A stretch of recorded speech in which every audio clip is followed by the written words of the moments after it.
Mr. Peter Dutton, our fearless leader, basically stabbing us in the back. Where you see somebody's behaviour changing, regardless of their motivation or if they've changed radically their thoughts about society and government, etc., you need to report that information to ASIO or to the Australian Federal Police. Now, a video has been circulating of him, which we've probably all seen, but I will play the audio of it very briefly. But one of the less known things is what the journalist actually asked him before, because it cut off.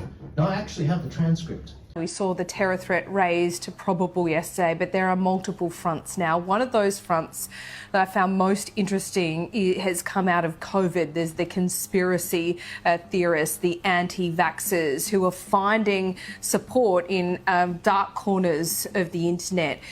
What does this say to you about, and I know we can all be perfect in hindsight, COVID was unprecedented, but what does it say to you about government overreach and government essentially controlling people's lives and the effects that that can have? Save it for 60 seconds.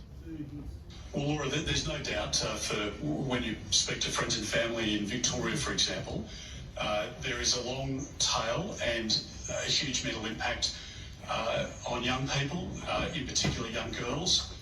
The talk of massive increases in relation to mental health needs, etc., and many families tie that back to the very significant heavy hand of Daniel Andrews with the lockdowns in Victoria. None of that, though, should give rise to the sort of conduct that you're referring to. And I would say to anybody in our community, whether it's within your friendship group, your family group, the work group, whatever it might be, where you see somebody's behaviour changing, regardless of their motivation or if they've changed radically their thoughts about society and government, etc., you need to report that information to ASIO or to the Australian Federal Police. Well, there you go. There you go. So that, just so you know, that was the full context. Back in the USSR, so kudos. First off, I have to give credit to Australians versus the Agenda for picking up on that. Please do the whole clip next time, because a lot of people I sent that to were like, well, what was the context, this and that. I'm sick of manipulation. Please do the full context. It took me some digging to do that, and I do this for a living.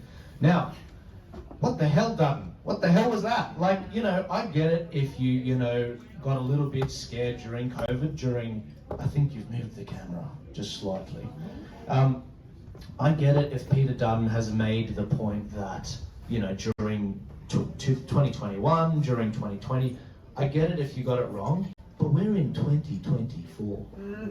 Like, we've got the former Premier of New South Wales, Dom Perrottet, apologising for jab mandates this week in his resign speech.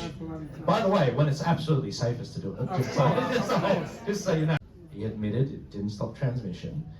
We locked the vaccinated down for another 6 weeks before. He sure did, and he partnered with, absolutely. But to his credit, he opened up the borders within Victoria and New South Wales. He worked with Dan Andrews to open them up, which allowed me and Craig to get down there via Virgin Airlines right when Topher was cracking 100k people down there. So we managed to get down there. Just in time for Craig to get 8. And just in time for Craig to get 8, which was fun, Craig, wasn't it? And I didn't see the left talk about political violence then. By the way, that lady was fined $300, no criminal offence. That lady was fined $300, but no criminal offence. $360 fine for going 5k's over the street. 360. Craig, they were doing flights. You didn't have to drive. No, they were, Virgin Airlines. A lot of people were like, Joel got jabbed. And I was like, I didn't get jabbed. If you read the terms and conditions, I know no one does. But Virgin, sacked Qantas. Ever since Graham left Qantas, they've been going, ever since Graham Hood left Qantas, they've been going downhill. But Virgin were actually facilitating the flights. Now, going back to the comments here, report them to ASIO. Now, look, ASIO, they're no friends of mine. They work very tightly with the US intelligence services. And often Aussie I don't know if you guys remember this from Tucker Carlson, but he was making the point a couple of months ago that often American intelligence agencies use their partners in the Five Eyes, namely Australia, in order to spy on American citizens, because they can't go and break certain rules, because they do still respect some laws in America. So watching this and watching Peter Dutton be the strong man, which I don't think anyone was doubting on immigration, being the former immigration guy, saying that we've got to be strong on the people that are anti-government, anti-COVID, maybe a little bit skeptical. That was the context. Now this reminded me, when Topher was talking, of another time, because there's a couple strikes here, Mr. Dutton.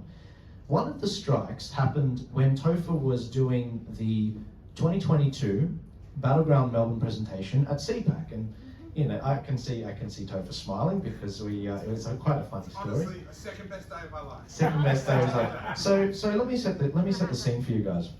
And honestly, what, I'm not going to present anything today, so relax. We can probably turn this thing off. I think the stories we got are the funniest. Now, 2022, it's October. We just concluded the Nigel Farage tour. I'm with Nigel. I'm a de facto Lebanese security guard. I'm with him in the red, in the red room. With he's sitting down with Alan Jones, and he's sitting down with, watching what's going on. They're sort of talking, and Topher basically has the Battleground Melbourne event, which you should see on his website, going on, and he's got everyone in tears. They're going through what happened. By the end of it, everyone was just, applauding it, standing ovation. It was brilliant. And we were inside and we were appreciating it in the red room. After that, I do believe Senator Malcolm Roberts hopped up. And he was complaining about the fact that Pauline Hanson wasn't actually invited to CPAC, which I thought was interesting. And he did a phenomenal speech, and he was saying, that was excellent, Topher, and this and that, and it was really good. After that, there was a panel of Liberal Party stooges. Of course you do. That's why you've never been back to CPAC. Look, God bless the organisers of CPAC. This wasn't their fault, but because the organisers can't organise what's in people's mouths, but these are I promise you there's a point. I promise you there's a point, guys. I'm getting there. There were 4 panellists on this. There was Nick Minchin, Tina McQueen, who was the party vice president at the time, I think, Amanda Stoker, and Nick Cater. And after that whole thing, everyone's in tears. Malcolm Roberts complaining about this establishment. These guys are basically, like Nick Minchin specifically said, well, I don't think the Liberal Party has to change at all, Well, I think we're doing a pretty good job. To be frank, I don't know that the Liberal Party needs a whole lot of changing. It has profound... Oh, go on. You're joking. Hey, calm down, will you? I thought we were a Conservative gathering. You're worse than a socialist audience. Give me a chance to speak. I feel like I found myself on the set of Q&A. Oh, wow. Please allow Nick to finish what he's going to say. Wow. Now, come on, a little bit of courtesy. Insult we are the courteous audience, on the what I do. Conservative side. And everyone laughed at him. Of course. And he started, telling off the crowd, and you had Nick Cater saying... We got one of those lefties get in the room. Is that what happened? One of the lefties from outside?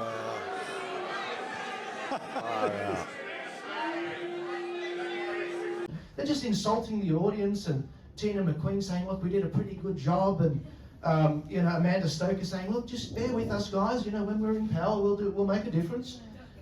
Now, they just insulted the crowd. I happened to be with Nigel Farage in the red room. We walked out, and we're like, what the hell's going on? Why is there booing?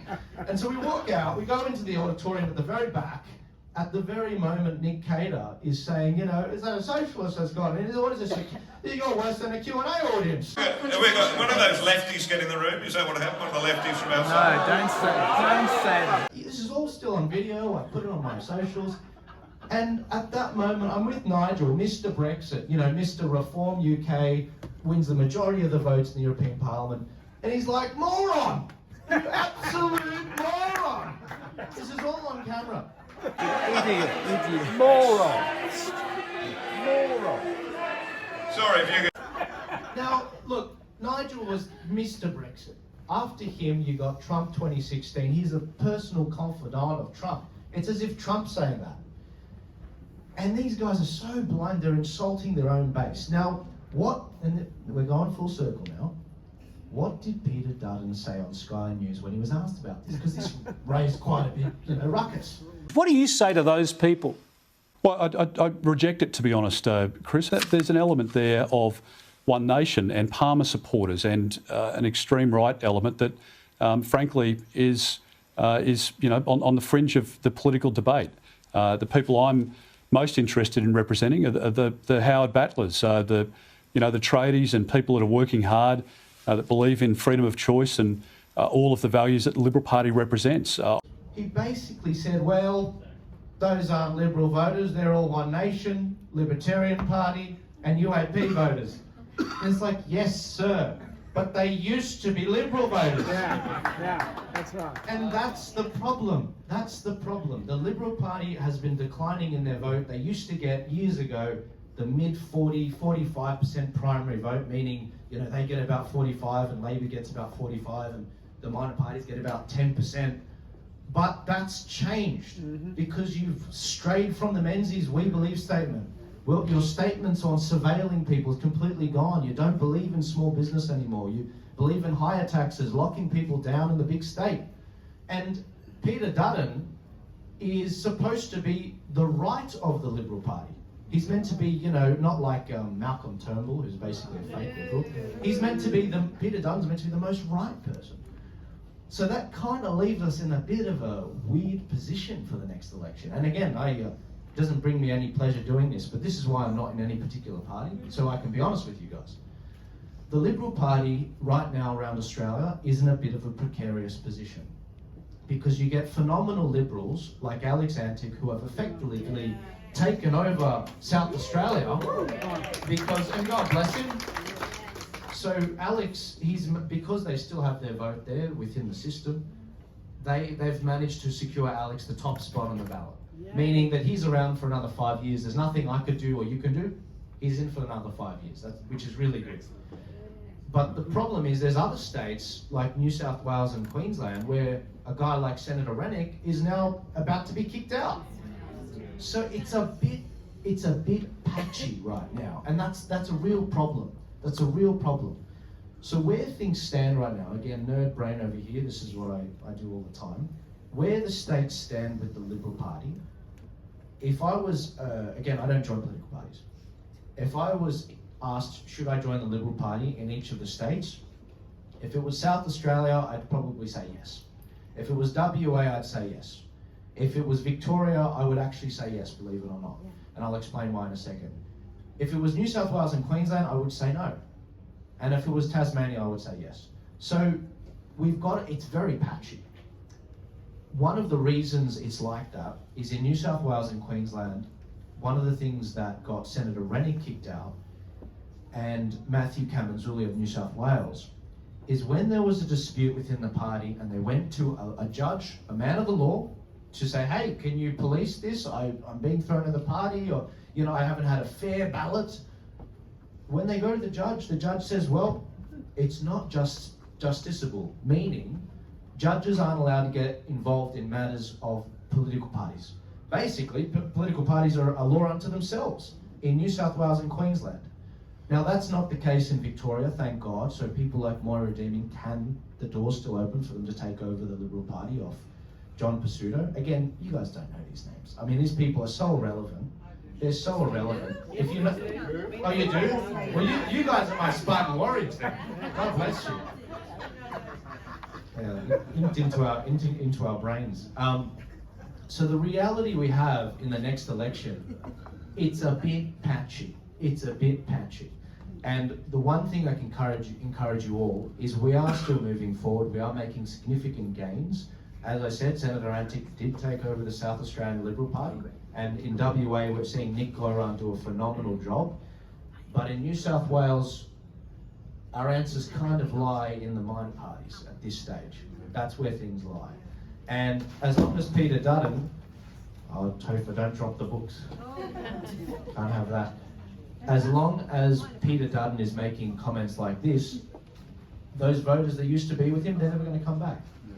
But other than that, I've got nothing else to say. Is there any random questions out there that people have that I've been talking about? Anything at all? Because I understand I can move pretty quickly. Yes, sir. What do you think of Matt Green's defection? Are you surprised? Not at all. Matt Keane, meaning Matt Green. That's right. He was what was he appointed? Climate czar or something?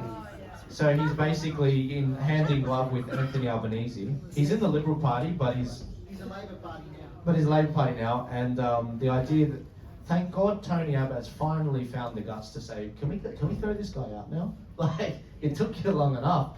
Matt Keane, he's the reason why we have no plastic straws. So yeah, see now you know who. Yeah, there you go. So that guy. When I was in Zimbabwe, I brought back a ton of plastic straws. But anyway, yeah, sure. Yeah, what's your? That's right. Yeah, please. Yeah. Albanese's terror threat. Very worried about it, and I think that's what's stirring this on. It's clearly what's happened is we're seeing what's going on in the UK, and you never let a crisis go to waste. Hillary Clinton, and what they're doing is the establishment. The establishment has their goals. They know what they want to achieve. They want to achieve a security state. We're clearly probably going to go into a war very soon, unfortunately. And what's going on is they're trying to lock down the populations and get their ship in order. Now, in order to do that, they have to roll out the security state and use people as scapegoats, like Tommy Robinson and others, in order to roll that out. One of the challenges is, though, no one's talking to each other in the UK. No one's talking to each other. All the leaders, Majid Nawaz, Tommy Robinson, all of these guys that, you know, that they're actually making great points. They're not talking to each other, and that's really unfortunate. I'd hate a day where I can't pick up the phone and talk to Topher. Say, hey, I think you missed something. I think you missed something here, and him do the same with me. That's where they're at there, and it's because of generations of, sorry, I didn't realize there were kids here. Generations of sexual assaults of kids in the UK, which is really sad, and it's really upsetting because the establishment hasn't dealt with it. The establishment isn't talking about it and addressing it, as many of these Muslims want them to, like Majid Nawaz, and now we're in a difficult position where the UK is on the brink of a race war, which doesn't make any sense. It shouldn't make any sense, but that's where we're at right now. And it's something that, you know, I was with a Muslim bloke for breakfast this morning. There are so many Muslims here that are really worried about that, and they don't want Sharia law. They don't want any of that. They came to Australia to build a family, build a life, you know, abide by the law, and they're against the jab, they're against the voice, and they're against, you know, the LGBT, same-sex marriage vote. And so those things aren't being articulated. And unfortunately, Keir Starmer, the Prime Minister of the UK, he is jumping on this so that he can roll out his security state. But anyway, guys, I'm going to have more on this next week. Should I take one more question? Yeah, sure. Yes, sir. Any update on what payment might do? Payment. Oh, not yet. I did talk about that last week. That was the senator that left the Labor Party guys, and there's a lot of speculation around her maybe starting a Muslim party. One observation I will say is there's no pressure on her to do it this term, because she got elected in 2022. Senators get in for 6 years. So she can just not run this time, keep her powder dry, and the next time, you know, run after the next election, and still have 3 years. So I don't know if she'll start a Muslim Votes Matters party or something, but oh yeah, it's a matter of time. It's right. It's certainly a question of when. I personally haven't seen any party. I haven't seen any authorised offices or entities set up that are ready for the next election and registered. But I can see that that's where things are moving, and that's really upsetting, because anyone that knows anything about the Middle Eastern world, like my dad and his brothers, Christians don't agree on anything. They don't agree on anything, and neither do Muslims. You know, you've got your Shia and you've got Sunni Muslims. The idea that there's going to be a Muslim Votes Matters group that represents the interests of all Muslims, you know, you're going to represent the Shia, the Sunni, the Alawi, you know, Muslims. It's silly. It's silly, and it's actually racist in a big way. Because it's like, they don't all think the same. That's right. So, anyway, thank you guys. Thank you very much. I really appreciate it.